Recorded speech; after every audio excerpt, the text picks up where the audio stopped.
आइए आज बहुत शानदार टॉपिक के बारे में हम लोग चर्चा करेंगे। परसेंटेज टॉपिक है।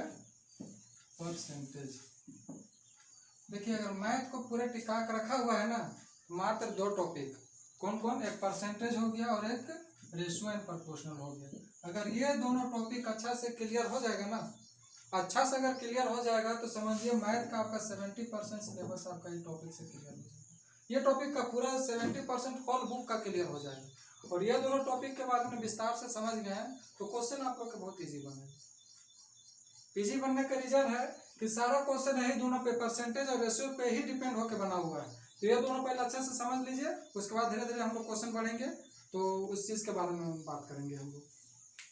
पहले परसेंटेज बोलते किसको है, इसके बारे में हम लोग पहले चर्चा करते हैं। परसेंटेज किसको बोलते हैं? देखिए, परसेंटेज दो शब्द मिलकर बना हुआ है, पर और सेंट। यहाँ से मिलकर बना हुआ है पर, और यहाँ से मिलकर बना हुआ है पर और सेंटेज। ये अलग दो पार्ट में मिलकर, पर और सेंट मिलकर क्या बना हुआ है? परसेंटेज। पर मतलब होता है आउट ऑफ, और सेंटेज मतलब होता है सेंचुरी।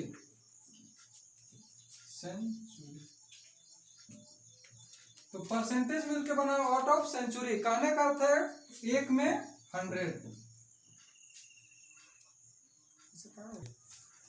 आउट ऑफ सेंचुरी होता है परसेंटेज का। तो आउट ऑफ सेंचुरी कहना करता है एक पे कितना? 100 कहना करता है 1/100। ये आपका हो गया परसेंटेज। 1% बराबर कितना हो गया? 1/100। तो 1 पे 100 आउट ऑफ 100। जिसे हम बोलेंगे 5% पे 5 पे कितना हो जाएगा? 100। 20 पे कितना? 20/100। इस तरह होता है। तो अब हम लोग देखेंगे विस्तार से। पहले क्वेश्चन किस तरह आता है उसके लिए कुछ हम लोग डाटा याद करेंगे। डाटा याद कीजिएगा तो एक चीज आपको फायदा होगा। जैसे आप लोग मार्केट में जाते हैं या कहीं जाते हैं तो बोलता है 20% की खपत हो गया, 20% की कमी हो गया, 20% बढ़ गया तो कितना परसेंट इंक्रीज करेंगे। मान लीजिए 50% कोई वस्तु पे दाम बढ़ गया हो तो कितना परसेंट उसको डिक्रीज करेंगे। 20% तेल में वृद्धि हो गया तो कितना परसेंट डिक्रीज करेंगे। वृद्धि और डिक्रीज पे क्वेश्चन हम लोग देखेंगे। उसके लिए कुछ डाटा आप लोग को लिखवा देते हैं, डाटा याद कीजिए। उससे पहले परसेंटेज के कुछ और डाटा होता है, परसेंटेज के कुछ और डाटा होता है, वो डाटा के बारे में भी जान लीजिए तो शॉर्ट आपका निकल जाएगा किस तरह आपका याद करना है, क्या करना है। उसके बाद हम लोग इंक्रीजिंग और डिक्रीजिंग से रिलेटेड कुछ डाटा हम लोग देखेंगे, उसको याद कर लीजिएगा। उसके बाद क्वेश्चन अटैक करेंगे, सीधे क्वेश्चन पे हम लोग किस तरह हमला करते हैं इस तरह हम लोग जानेंगे। आइए पहले हम लोग डाटा के बारे में जानते हैं। जैसे डाटा रहेगा क्या, मान लीजिए कि यहाँ पे 1/2 है, इसको परसेंट में किस तरह लिखेंगे? परसेंट में 1/2 को कितना बोलेंगे? 50% बोलेंगे। 1/3 को कितना बोलेंगे? 1/3 को कितना बोलेंगे? 33.1/3% बोलेंगे। 1/4 को कितना बोलेंगे? 1/4 को कितना बोलेंगे? 25% बोलेंगे। 1/5 को कितना बोलेंगे? 20% बोलेंगे। ये सब डाटा आपको याद रखना पड़ेगा। नीचे दिख रहा है, नीचे देखो। 1/6 को क्या बोलेंगे? 1/6 को क्या बोलेंगे? 16.2/3% बोलेंगे। नेक्स्ट क्वेश्चन है 1/7 का क्या हो जाएगा? 1/7 का आप डाटा लिख लीजिए, 14.2/7% बोलेंगे। 1/8 को क्या बोलेंगे? 12.1/2% बोलेंगे। 1/9 को क्या बोलेंगे? 1/9 को 11.1/9% बोलेंगे। 1/10 को क्या बोलेंगे? सीधे 10% बोलेंगे। 1/11 को क्या बोलेंगे? 1/11 बोलेंगे 9.1/11% बोलेंगे। उधर भी दिख रहा है। 1/12 को क्या बोलेंगे? 8 सहित 1/3% बोलेंगे। तो ये सब डाटा है। याद कैसे करना है? 1/2 कितना हो गया? 50% हो गया। 1/3 कितना हो गया? 33.1/3% हो गया। 1/4 कितना हो गया? 25% हो गया। 1/5 कितना हो गया? 20% हो गया। 1/6 कितना हो गया? 16.2/3% हो गया।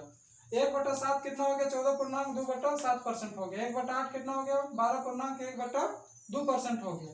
1/9 कितना हो गया? 11.1/9% हो गया। 1/10 कितना हो गया? सीधे 10% हो जाएगा। 1/11 क्या हो गया? 9.1/11% हो गया। 1/12 क्या हो गया? 8.1/3% हो गया। 1/20 क्या हो गया? 5% हो गया। 1/25 क्या हो गया? 4% हो गया। 3/8 कितना हो गया? 37.1/2% हो गया। 4/7 क्या हो गया? 57.1/2% 7% हो गया। देखिए इसको भी काट छांट कीजिएगा ना, इसको काट छांट कीजिएगा तो यही आएगा, इसको काट छांट कीजिएगा तो ये आएगा। विश्वास नहीं तो अपना काट के देख लीजिएगा। मान लीजिए यहाँ पे कितना है, एक बता देते हैं, 33.1/3% है ना। अब 33 दिया, 99 और कितना हो गया, 100 हो गया। नीचे कितना है, 3। अब परसेंटेज हटेगा तो नीचे कितना आ जाएगा, 100 आ जाएगा। इसको काटिएगा तो कितना आ गया, 1/3 आ गया। तो 1/3 को हम लोग सीधे क्या लिखेंगे, 33.1/3% लिखेंगे। काट छांट करने के बजाय हम लोग सीधे ये डाटा को याद रखेंगे तो हम लोग को बढ़िया रहेगा। तो सीधे हम लोग डाटा याद रखेंगे, कोई क्वेश्चन आएगा तो हम लोग डाटा पे ही वैल्यू पुट करके बनाएंगे, वो सबसे बढ़िया रहेगा। ठीक है, अब कुछ हम लोग क्वेश्चन देख लेंगे और कुछ डाटा है। देखिए जनरली क्वेश्चन आता है, बहुत सारा क्वेश्चन आता है, एसएससी से लेकर बैंकिंग से लेकर आपका रेलवे तक क्वेश्चन आता है। मान लीजिए कितना प्रतिशत की वृद्धि किया जाए तो उसमें कितना प्रतिशत की कमी होगा, कितना परसेंट बढ़ाएंगे तो कितना परसेंट कमी होगा। मान लीजिए 10% बढ़ाए तो कितना परसेंट कमी करना पड़ेगा, ठीक ना। 20% बढ़ गया तो कितना परसेंट कमी करेंगे, 8% बढ़ गया तो कितना परसेंट की कमी करेंगे। कोई वस्तु के मूल्य में 10% की वृद्धि हो गई तो उस वस्तु के मूल्य में कितना परसेंट की कमी करेंगे। कोई वस्तु तेल के मूल्य में इतना परसेंट की वृद्धि हुआ तो कितना परसेंट की कमी करेंगे। इस तरह का क्वेश्चन, इस तरह का डाटा हम लोग डायरेक्ट याद रखेंगे, क्वेश्चन देखेंगे, टिक मारेंगे।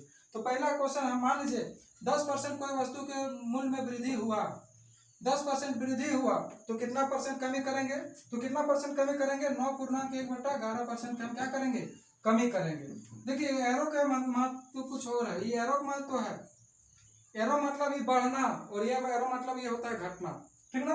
10% कोई वस्तु के मूल्य में 10% बढ़ गया है तो 9.1/11% को उसमें कमी कर देंगे। सीधे हम लोग क्या करेंगे, कहाँ जहां भी रहेगा 10% कोई वस्तु के मूल्य में वृद्धि हुआ है तो कितना परसेंट की कमी करेंगे, 9.1/11% की कमी करेंगे। अगला है, मान लीजिए 20% कोई वस्तु का दाम बढ़ गया तो कितना परसेंट कमी करेंगे, 16.2/3% कमी करेंगे। 20% कोई वस्तु के दाम बढ़ गया है, 20% कोई वस्तु के दाम बढ़ गया तो कितना परसेंट कमी कर रहे हैं, 16.2/3% के क्या कर रहे हैं हम लोग, कमी कर रहे हैं। मान लीजिए 25% कोई वस्तु के दाम बढ़ गया है, 25% कोई वस्तु के दाम बढ़ गया है तो कितना परसेंट कमी करेंगे, 25% कोई वस्तु के दाम बढ़ गया है तो उसका 20% हम लोग क्या कर देंगे, कमी कर देंगे। अगला मान लीजिए 50% कोई वस्तु के दाम बढ़ गया है, 50% जब कोई वस्तु के दाम बढ़ेगा तो कमी हम लोग कितना करेंगे, 33.1/3% का हम लोग क्या कर देंगे, कमी कर देंगे। 50% कोई वस्तु के दाम बढ़ गया है तो 33.1/3% के हम लोग क्या कर देंगे, कमी कर देंगे। मान लीजिए कोई 100% कोई वस्तु के दाम बढ़ गया है, 100% कोई वस्तु के दाम बढ़ गया है तो कमी कितना करेंगे, कमी हम लोग करेंगे 50% की कमी कर देंगे। मान लीजिए कोई वस्तु के दाम 8% बढ़ गया, 8% क्या हो गया है, बढ़ गया है तो कितना परसेंट की कमी करेंगे, तो कमी करेंगे हम लोग क्या, R 100 + R × 100। ये हम लोग का मेन फॉर्मूला है, यही फॉर्मूला से बन के ये सब टोटल तैयार हुआ। तो ये फॉर्मूला याद रखिए, नहीं तो डायरेक्ट याद रखिए डाटा। मान लीजिए 10% बढ़ गया है, 9.1/11% की कमी कर देंगे। 20% बढ़ गया है, 16.2/3% की कमी कर देंगे। 25% बढ़ गया है, 20% कम कर देंगे। 50% बढ़ गया, 33.1/3% कम कर देंगे। 100% बढ़ गया तो 50% उसको कम कर देंगे। इस तरह क्वेश्चन रहेगा, सीधे क्वेश्चन रहेगा। 50% बढ़ गया, 50% बढ़ गया, 33.1/3 ऑप्शन में रहेगा, ऑप्शन में टिक मार के आप लोग निकल जाइए। ये हो गया वृद्धि में, ये हो गया वृद्धि का।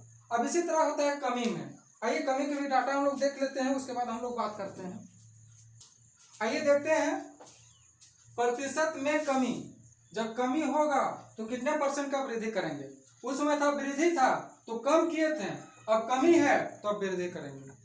दो डाटा याद रहता है जनरली, ये सब बहुत इंपॉर्टेंट डाटा है, इसलिए आप लोग याद रखिए। मान लीजिए 10% की कमी हुआ, कितना परसेंट की कमी हुआ, 10% की कमी हो गया। 10% की कमी हुआ, कोई वस्तु में 10% की कमी हुआ, 10% की खपत हुआ, ठीक ना। तो कितना परसेंट की वृद्धि करेंगे, तो करेंगे 11.1/9% के हम लोग क्या करेंगे, वृद्धि करेंगे। 10% की कमी हुआ तो 11.1/9% के क्या करेंगे हम लोग, वृद्धि करेंगे। अगर 20% की कमी हुआ तो 25% उस वस्तु को हम बढ़ाएंगे, 25% उस वस्तु को हम बढ़ाएंगे। अगर मान लीजिए 25% की कमी हुआ 25% की कमी हुआ तो 33.1/3% उस वस्तु के दाम को हम क्या करेंगे, इंक्रीज कर देंगे, बढ़ा देंगे, तो मेकअप कर जाएगा। 50% की कमी हुआ तो उसको 100% उस वस्तु के दाम को हम क्या करेंगे, बढ़ा देंगे। अगर 100% का वृद्धि हुआ तो इसका इंफिनिटी हो जाएगा, इसका नहीं निकलेगा, ठीक ना। R% की कोई वस्तु की कमी हुआ, ये कमी है, कमी R% की कोई वस्तु की कमी हुआ तो क्या हो जाएगा, R 100 माइनस R इंटू 100। ये डाटा आप याद रखिए, ये डाटा से आपका मैथ का लगभग हर एक एग्जाम में 2 से 3 क्वेश्चन रहेगा, यहाँ से 2 से 3 क्वेश्चन, केवल आंसर देखिए और टिक मारिएगा। तो ये डाटा याद नहीं रहेगा तो आप लोग को फिर निकालना पड़ेगा, बहुत झंझट वाली बात हो जाएगा। तो डाटा याद रखिए और put the value and give answer, सीधे डाटा को पुट कीजिए और आंसर, डाटा केवल याद होना चाहिए।